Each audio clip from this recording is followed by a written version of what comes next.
Le président de la République continue de recevoir des félicitations de la part de ses homologues après sa réélection pour un deuxième mandat.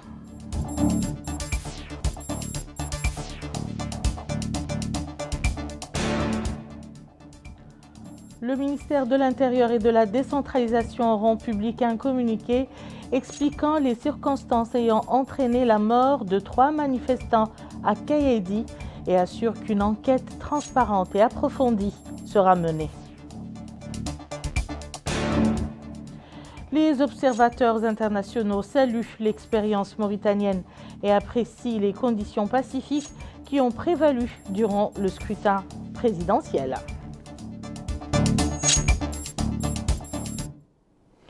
Madame, Monsieur, bonsoir et bienvenue dans le journal. Comme annoncé dans les titres, des rois, émirs et chefs d'État ont adressé des messages de félicitations au président de la République, Mohamed El-Cheikh Al-Ghazouani, après sa réélection à la tête de l'État.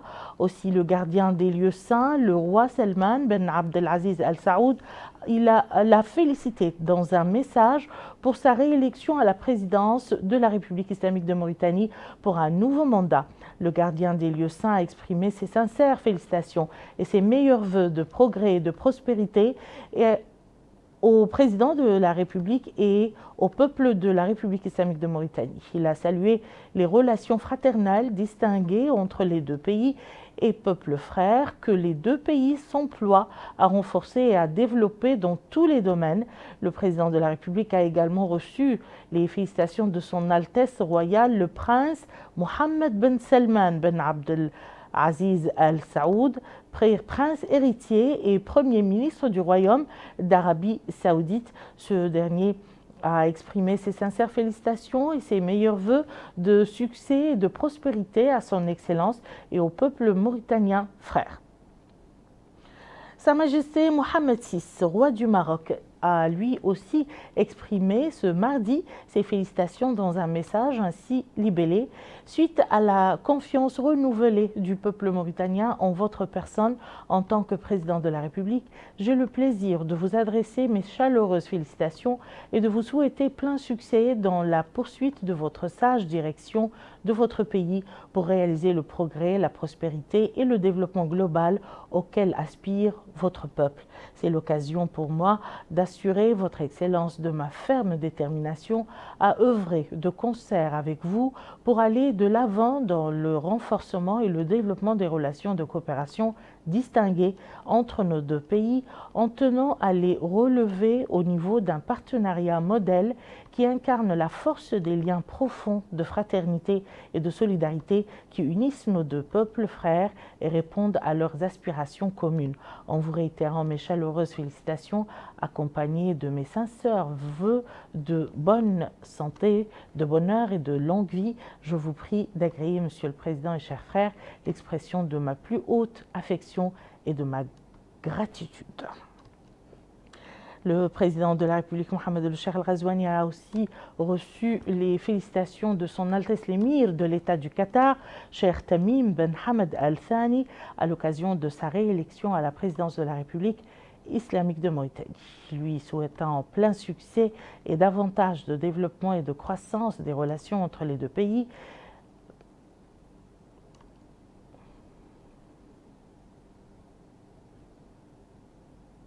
On poursuit avec cet autre message de félicitations adressé au président de la République par son homologue Abdelmajid Tebboune, président de la République algérienne démocratique et populaire, à l'occasion de sa réélection pour un nouveau mandat.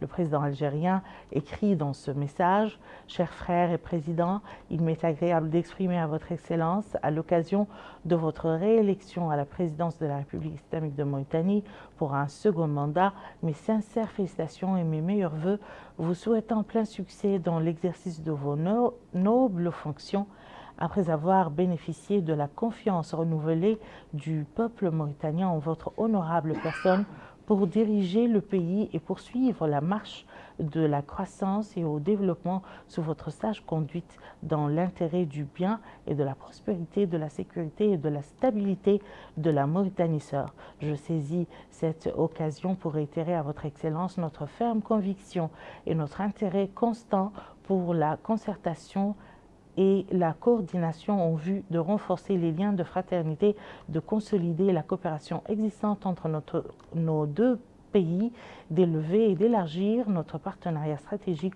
au service de nos intérêts communs et de contribuer à la concrétisation des aspirations de nos peuples dans la région du Maghreb et du Sahel à plus de solidarité et d'intégration dans un climat de sécurité et de stabilité. En vous réitérant mes félicitations fraternelles et mes vœux sincères de succès et de réussite, je vous prie d'agréer, Monsieur le Président et chers frères, l'expression de ma très haute considération et de mon affection. Sa Majesté Hamad Ben Issa Al Khalifa, roi de Bahreïn, tout en félicitant le président de la République pour sa réélection, lui a souhaité tout le succès et la réussite dans ce deuxième mandat pour réaliser les aspirations du peuple mauritanien à plus de progrès et de prospérité et pour que les relations entre les deux pays frères continuent à se développer.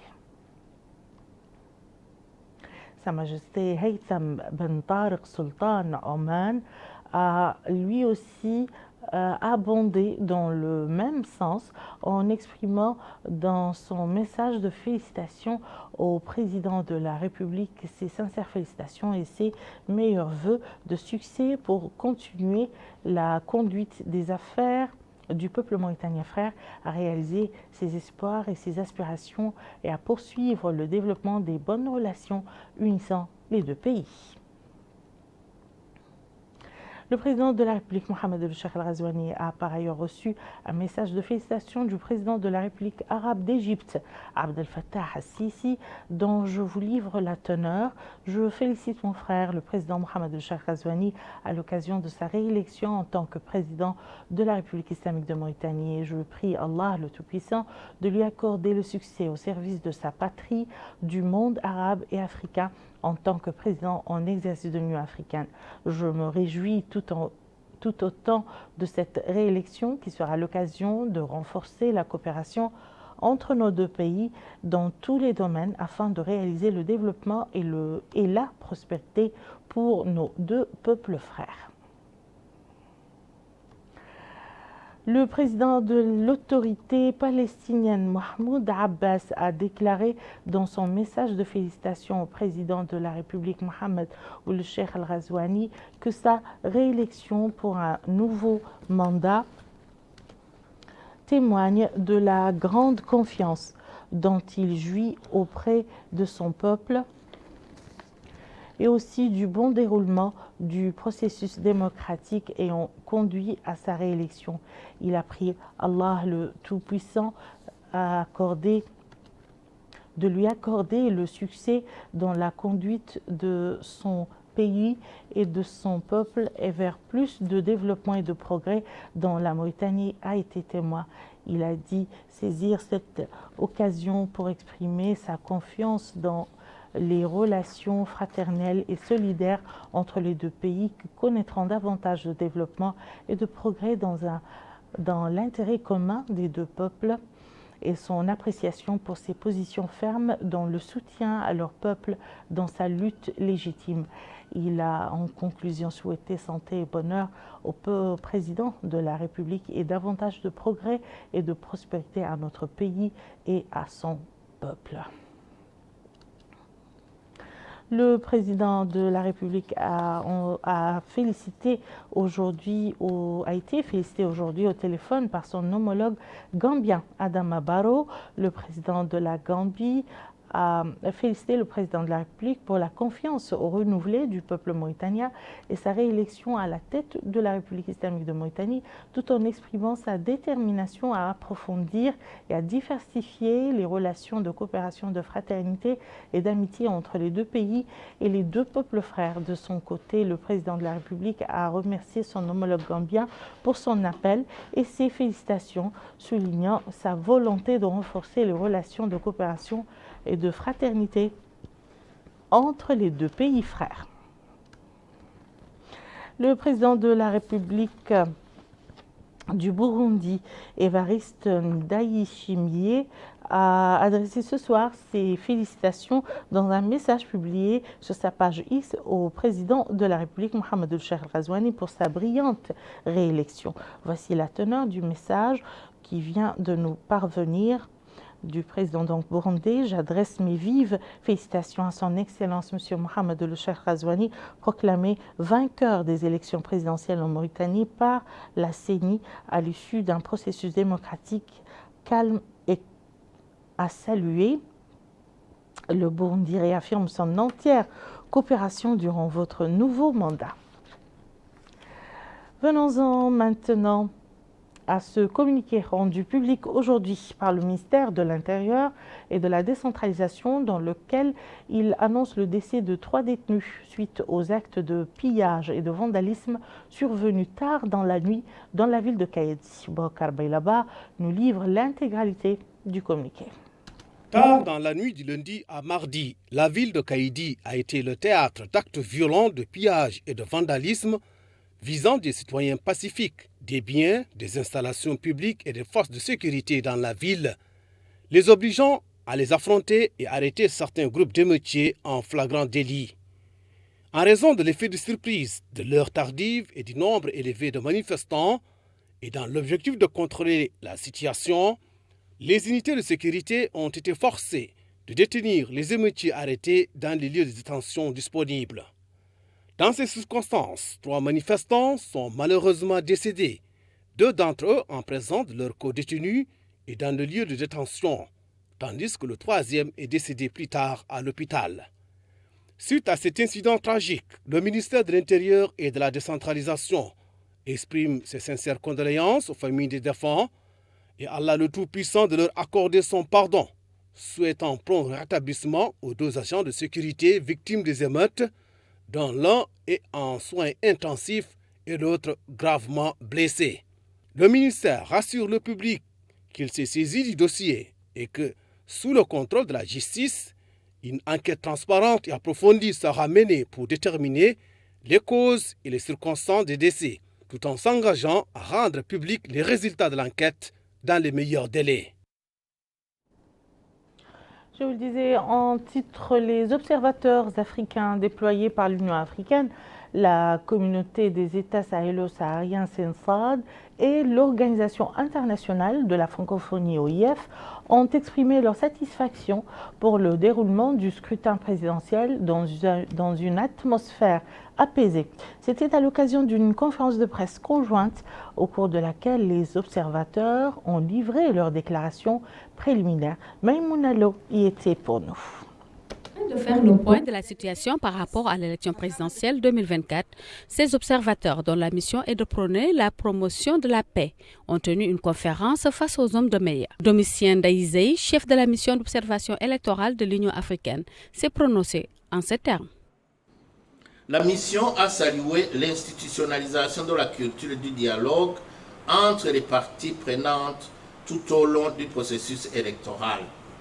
Elle a aussi noté que le système politique mauritanien évolue tout en se modernisant et en se consolidant depuis des années de façon qualitative, et ce nonobstant les controverses relatives à l'audit du fichier électoral soulevées par l'opposition.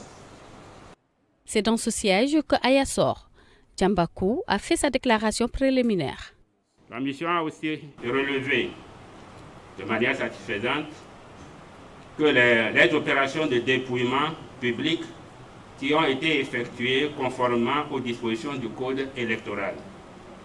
L'atmosphère apaisée du scrutin dans la plupart des centres de vote visités, la présence de plusieurs missions d'observation nationales, régionales et internationales, le vote des personnes en situation de handicap et les personnes du 3e âge, aidés par des membres des bureaux de vote là où nécessaire pour qu'ils accomplissent leurs devoirs civiques. Quant à Mariam Mahamad Nour, chef de la mission de la francophonie, déclare: Les bureaux de vote observés par la mission électorale de la francophonie ont respecté les horaires légaux d'ouverture et de fermeture. Les 3 membres des bureaux de vote étaient présents dans les délais et de manière continue. Ils ont fait preuve de professionnalisme et ont agi de manière transparente. La mission a noté une participation notable des femmes en tant qu'électrices et membres du bureau de vote, avec toutefois une faible représentativité en tant que présidente du bureau de vote. Aucun incident majeur n'est enregistré lors de cette élection présidentielle 2024, selon les observateurs. De la pluie, il y en a eu la veille dans certaines villes et localités du Houd Sharqi et de l'Asaba, du Gorgol et du Guidimara. Je vous laisse découvrir les quantités enregistrées.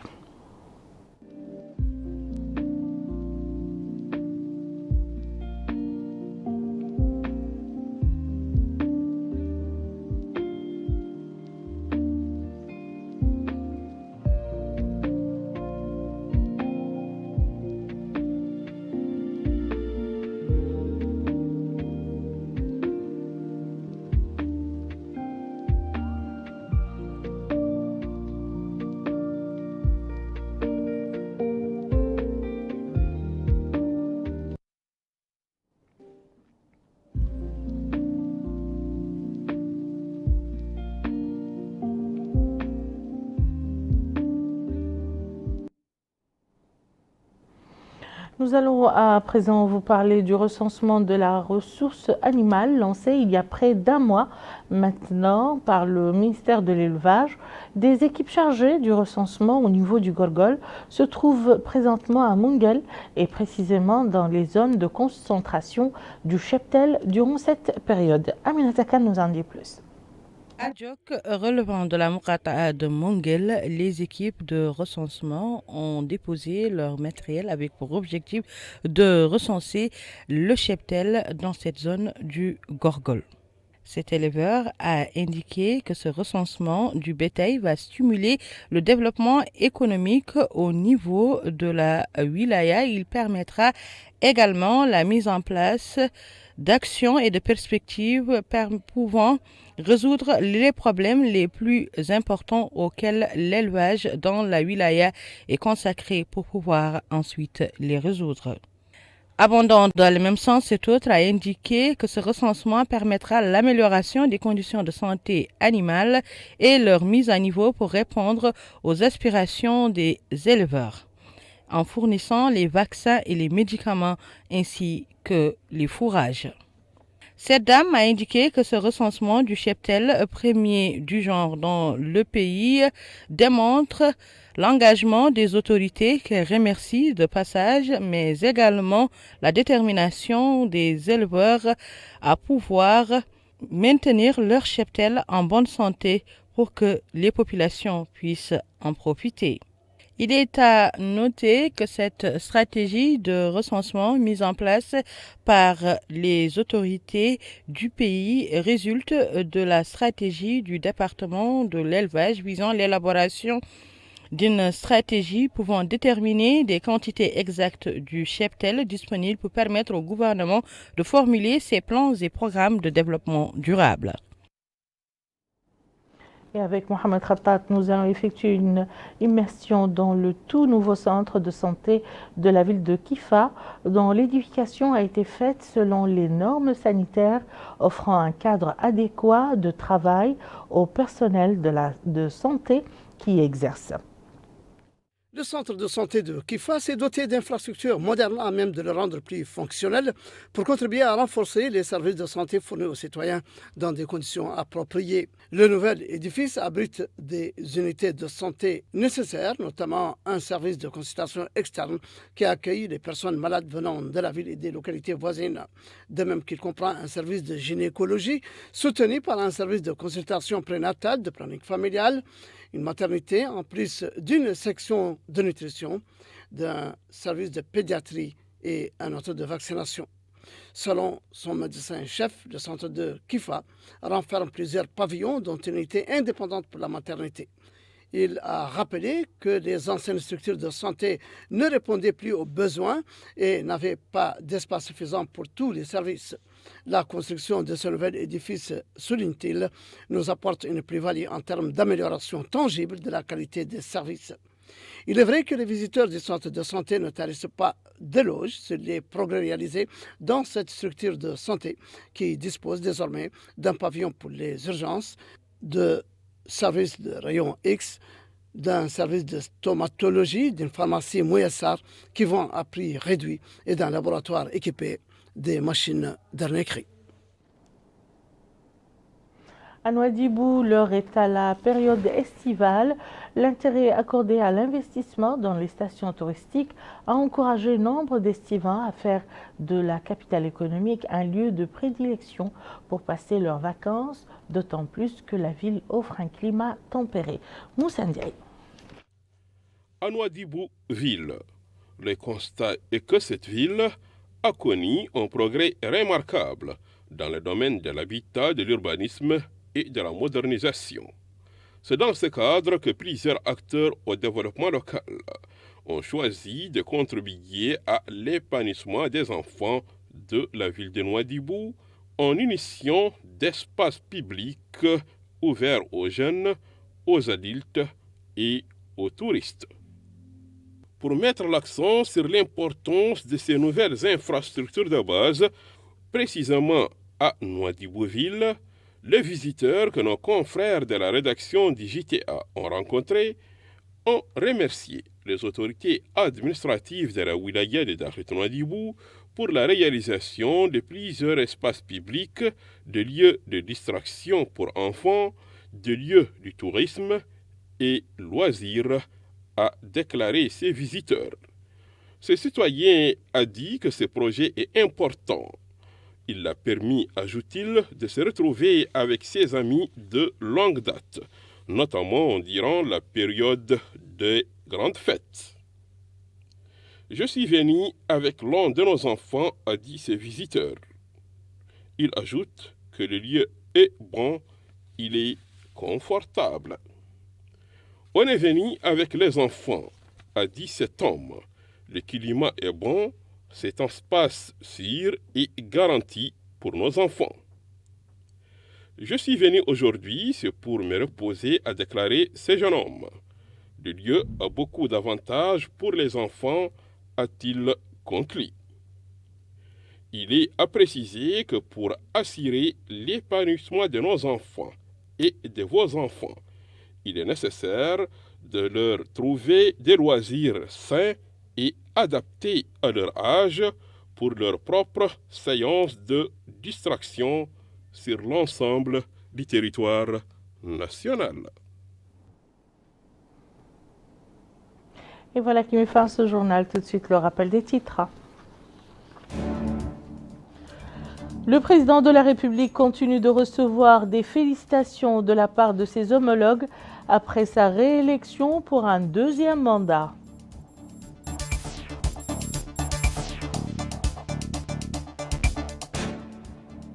Le ministère de l'Intérieur et de la Décentralisation rend public un communiqué expliquant les circonstances ayant entraîné la mort de 3 manifestants à Kaïdi et assure qu'une enquête transparente et approfondie sera menée.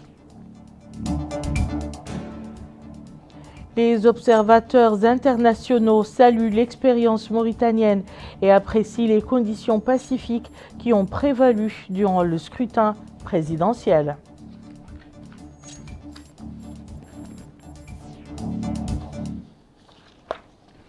Merci Madame, Monsieur de nous avoir suivis. À très bientôt, Inch'Allah.